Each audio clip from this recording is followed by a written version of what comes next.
केवल 9 दिन तक देवी की आराधना कर लो, नंगे पैर ले लो, या किसी देवी जी के मंदिर में जाकर नंगे पैर झंडा उठा के, ध्वजा उठा के, चुंदड़ी पकड़ के माता जी के मंदिर तक चले जाओ।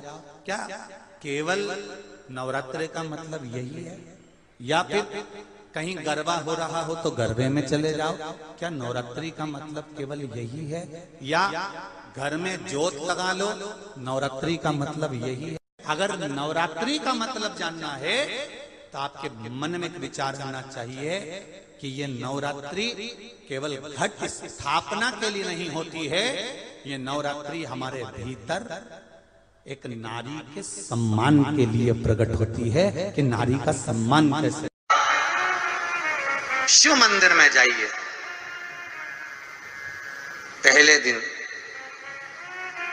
9 फूल कमल के हों,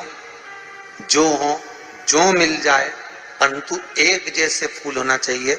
ये नहीं कि आज तुमने गुलाब का चढ़ाया, कल कमल का चढ़ा दिया, परसों गेंदा का चढ़ा दिया, नरसों चमेली का चढ़ा दिया, फिर रात रानी का चढ़ा दिया। ऐसे फूल ना चढ़ाए, एक जैसे फूल 9 दिवस तक।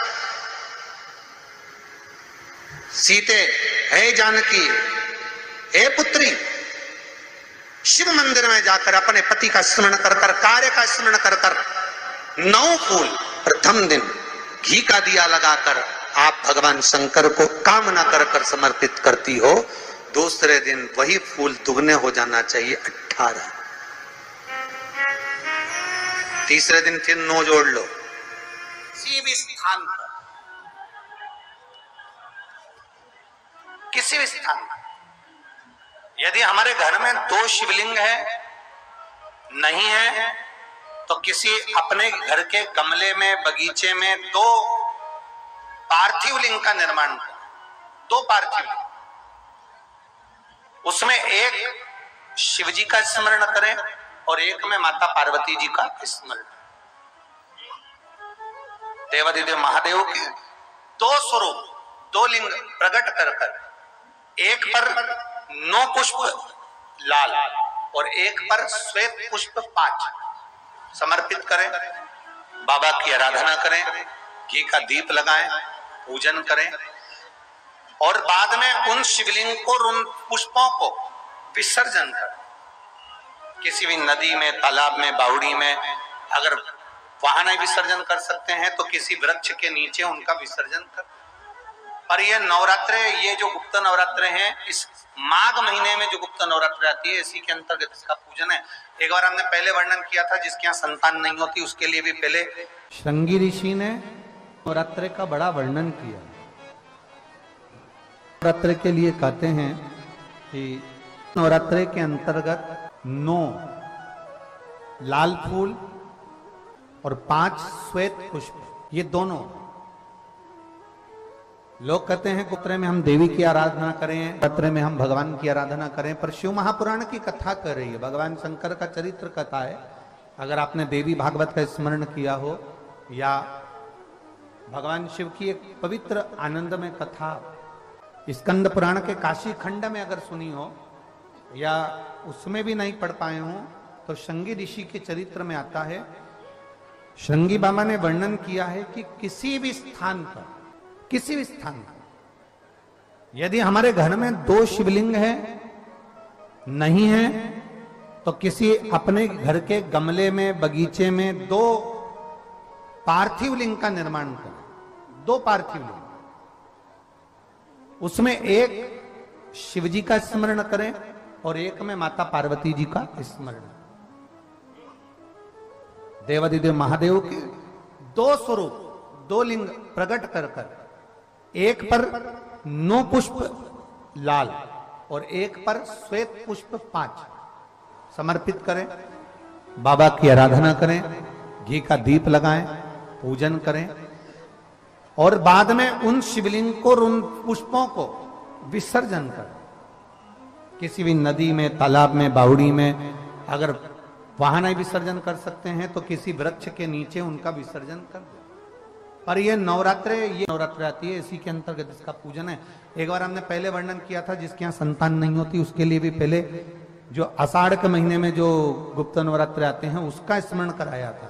नवरात्रे में भी देवी की आराधना का एक स्मरण का सुख है महाराज। ज्योत का विधान है, नवरात्रे में देवी की ज्योत लगती है, अखंड ज्योति लगती है, जवारे बुआए जाते हैं, कलश लगता है। ज्योत का भी विधान है। जिसके यहाँ दिया अखंड जलाया जाता है, अगर वो दिए की लो, दिए की बाती अगर दक्षिण दिशा की होती है तो उसके घर में साल भर में एक घात जरूर होती है। जो दिया अखंड जलता है उसकी बाती का मुख दक्षिण का नहीं होना चाहिए।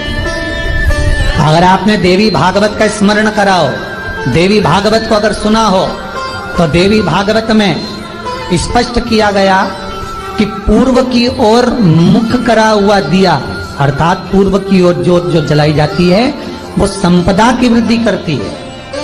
पश्चिम की ओर मुख कर कर जो ज्योत लगाई जाती है महाराज वो वैभव को देती है, और उत्तर की ओर जो मुख कर कर ज्योत जलाई जाती है, उत्तर की ओर जो ज्योत का मुख रहता है वो आयु की वृद्धि करती है, घर में अकाल मौत को रोकती है। दक्षिण की ओर ज्योत ना लगाएं। अगर आपको लगाना है पूरब की लगाएं, पश्चिम की लगाएं या उत्तर की लगाएं। और जितने दिन महारानी जगदम्बा जगतधात्री दुर्गा भवानी चैत्र नवरात्रे में, शरदीय नवरात्रे में, आषाढ़ी नवरात्रे में, आदिक पौष नवरात्रे में हम जगत जननी जगदम्बा की जब स्थापना करते हैं, या हम नूतन घर का प्रवेश करते हैं, या गणेश जी की स्थापना करते हैं, या कोई दुकान को प्रवेश करते हैं, या कोई शुभ कार्य करने के लिए अग्रण्य होते हैं, तो हम कलश की स्थापना क्यों करते? कलश के अंदर आखिर ऐसा क्या विराजमान है कि 33 कोटि देवता उस कलश के अंदर आकर बैठ जाते हैं। आप कोई यज्ञ करने जा रहे हो, आप कोई पोथी पुराण करने जा रहे हो, आप कोई अच्छा कार्य करने जा रहे हो, तो ब्राह्मण देवता कह देते कलश की स्थापना होगी, कलश की शोभा यात्रा निकलेगी, कलश यात्रा निकलेगी, कलश विराजमान होगा।